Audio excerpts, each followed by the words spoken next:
नमस्कार, मेरा नाम स्नेहल तिवारी है और आप देख रहे हैं ओनली माय हेल्थ। और आज के सेहत की बात के इस एपिसोड में हम समझेंगे कि क्या पपीता खाने से पीरियड्स जल्दी आते हैं या फिर ये सिर्फ एक मिथ है। क्या आपने भी ये सुना है कि पपीता खाने से रुके हुए पीरियड्स जल्दी आ जाते हैं? घरों में अक्सर ये एक आसान घरेलू उपाय माना जाता है, खासकर तब जब पीरियड्स देरी से आते हो। लेकिन क्या ये सच में काम करता है या फिर ये सिर्फ एक पारंपरिक मान्यता है? आज हम आपको इसी सवाल का जवाब देंगे और एक्सपर्ट्स की राय बताएंगे कि आखिर उनका क्या मानना है। डॉक्टर्स के मुताबिक पीरियड्स लेट होने के पीछे कई कारण हो सकते हैं, जैसे कि तनाव यानी स्ट्रेस, हार्मोनल इम्बैलेंस, लाइफस्टाइल में बदलाव या कोई मेडिकल कंडीशन। ऐसे में पपीता को एक नेचुरल रेमेडी के रूप में देखा जाता है।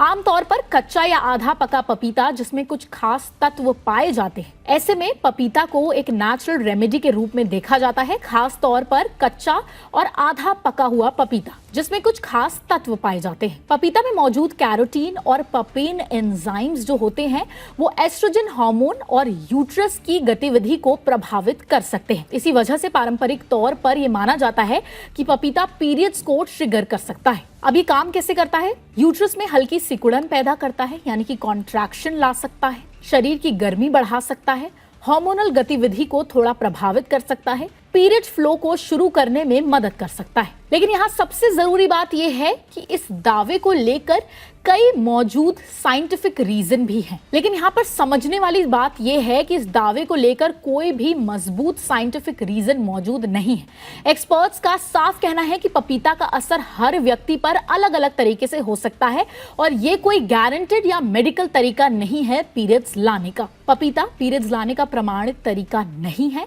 इसका असर हर व्यक्ति पर अलग तरीके से हो सकता है। मेडिकल कारण होने पर डॉक्टर्स की सलाह लेना बहुत जरूरी है। हालांकि पपीता के कुछ फायदे जरूर हैं, खास तौर पर पीरियड्स के दौरान होने वाले दर्द में राहत के लिए। पपीता में मौजूद विटामिन ई दर्द और सूजन को कम करने में मदद कर सकता है। कुछ रिसर्च में यह भी पाया गया है कि विटामिन ई का नियमित सेवन पीरियड्स के दर्द की तीव्रता को कम कर सकता है और दर्द की अवधि यानी कि ड्यूरेशन को भी घटा सकता है। यानी पपीता सीधे पीरियड शुरू करे या ना करे, लेकिन पीरियड्स के दौरान आराम जरूर दे सकता है। अब बात करते हैं सबसे जरूरी पहलू की, प्रेगनेंसी में पपीता कितना ज्यादा सुरक्षित है।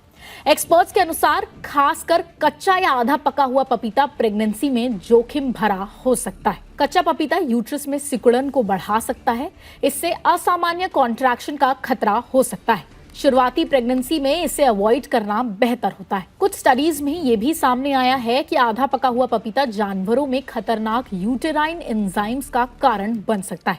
हालांकि इंसानों में इसका जो प्रमाण है वो स्पष्ट नहीं है, फिर भी डॉक्टर ये एहतियात बरतने को कहते हैं और कहा जाता है कि इसे प्रेगनेंसी के दौरान अवॉइड करना चाहिए। यह आपके और आपके बच्चे दोनों के लिए बेहतर होगा।